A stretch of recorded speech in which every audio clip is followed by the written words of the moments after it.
تماما وأصبحت إلى خارج الملعب. في هذا الملعب من تعود على التسجيل في هذا الملعب سواريز اللي سجل هدف وحيد فقط من 9 مباريات بقميص فريق أتلتيكو مدريد على مستوى بطولة عودة للخلف من جانب أرنولد. عطية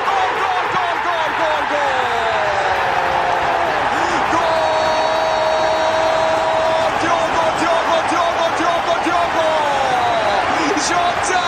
هدية برتغالية لجماهير الأنفيلد هنا لفريق ليفربول براسية البرتغالي. ونعم وكأنه كان موعودا في مثل هذا اليوم بأن يأتي ويسجل الأهداف. هنا يأتي بأول هدف، هنا يأتي بأول نتيجة، لكن هنا الريدز بعد هدف الأول سجله الفريق وربطوه بعد ذلك إلى خطأ على رودريغو دي بول بعدما تدخل على كوكي في اللقطة الماضية، بعدما تدخل على اللاعب ديوغو جوتا الصعبية.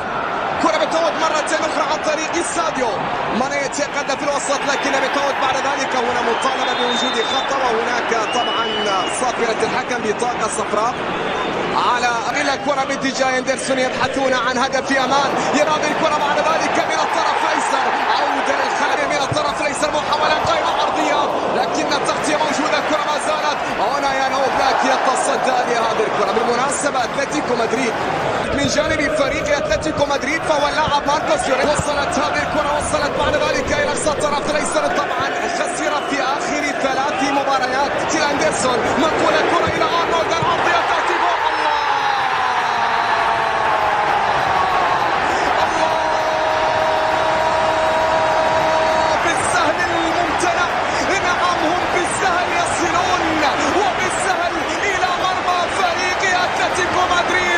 يسجلون يا سيميوني بكرات قصيرة متناقلة. يا لويزيتو ليس هذا، يحاول أن يضغط أكثر وأكثر ليجد لنفسه حلول أمام رغبة الريدز، أمام رغبة فريق ليفربول.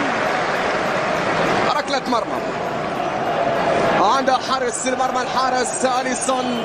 تمريرة تغطية موجودة بعد ذلك إلى خارج الملعب من جانب السيميكاس، حولها إلى ركنية لمصلحة فريقه. وأي سرعة في هذا اللقاء وأي إثارة في هذه يريد أن يمر بصورة ممتازة بصورة سهلة، ولكن في الأخير التغطية حضرت. المرور الأول كان ناجح، المرور الثاني لم يكن كذلك من أمام اللاعب إرموسو في التغطية خوسيه خيمينيز، وبالتالي بريق ساديو ماني.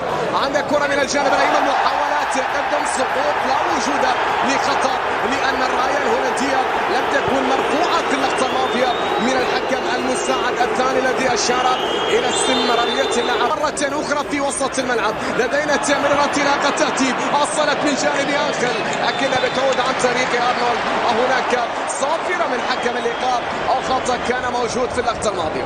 أكبر حصيلة تهديفية لفريق أتلتيكو مدريد في كل البطولات في هذا الموسم. هنا خطأ كان موجود على جواو فيليك. صلاح تقدم، صلاح وصل نسبة للفريق عن المدافع عن سمعة الإسبان الأوروبية. طبعا اليوم شاهدنا ريال مدريد وشاهدنا كذلك نادي برشلونة يوم الأمس حقق فوز الثاني في البطولة، شاهدنا فياريال يفوز على حساب يانج بويز، وشاهدنا خسارة نادي اشبيلية في ملعبه. هنا هذه الكرة الأخيرة التدخل كان موجود في اللقطة الماضية، وبالتالي بطاقة ما لونه هذا. هذه الكرة مرة أخرى باتجاه ساديو ماني، يتقدم في اليسار لكن إلى خارج الملعب، أصبحت إلى رمية التماس. لويس سواريز حينما تحدث عن جماهير فريق صلاح يتقدم. يا سلام الله، صلاح عند كرة في اليمين، بعد ذلك منقولة إلى خارج الملعب. الفترة الماضية الأرقام القياسية تكفي هذه المجموعة الثانية، الثالث الله ديوغو جوتا من جديد يظهر. ديوغو جوتا من جديد هنا يسجل ويسجل الثنائية هنا، لكن تمريرة فابينيو وما فعل فابينيو في النقلة وفي التمريرة الماضية. شاهدونا هنا هذه الكرة من جانب جويل ماتيب، نعم هو الذي مرر. يا سلام يا جويل ماتيب في اللقطة الماضية هنا ضرب دفاعات الأتلتيك. سوبرمو جول ضاعت. هنا تقدم في اليسار عرضية راسية جول ضاعت. ديوغو جوتا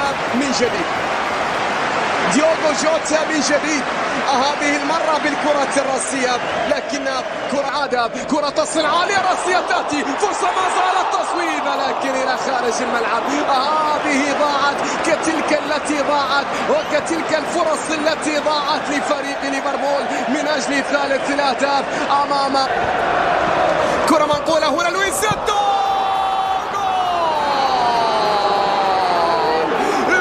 سواريز يسجل هدف التقليص لفريق اتلتيكو مدريد.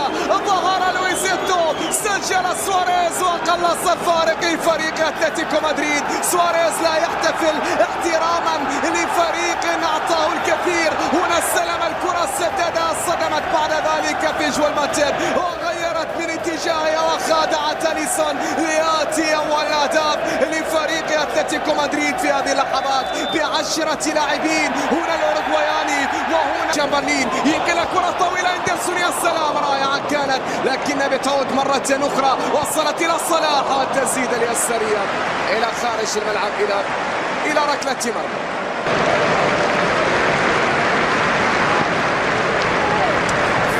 فيرمينو يغادر أرضية الملعب متأثرا بإصابة. صلاح عند الكرة يمر من الأول، مر من الثاني، تقدم هنا يحاول لكن في الأخير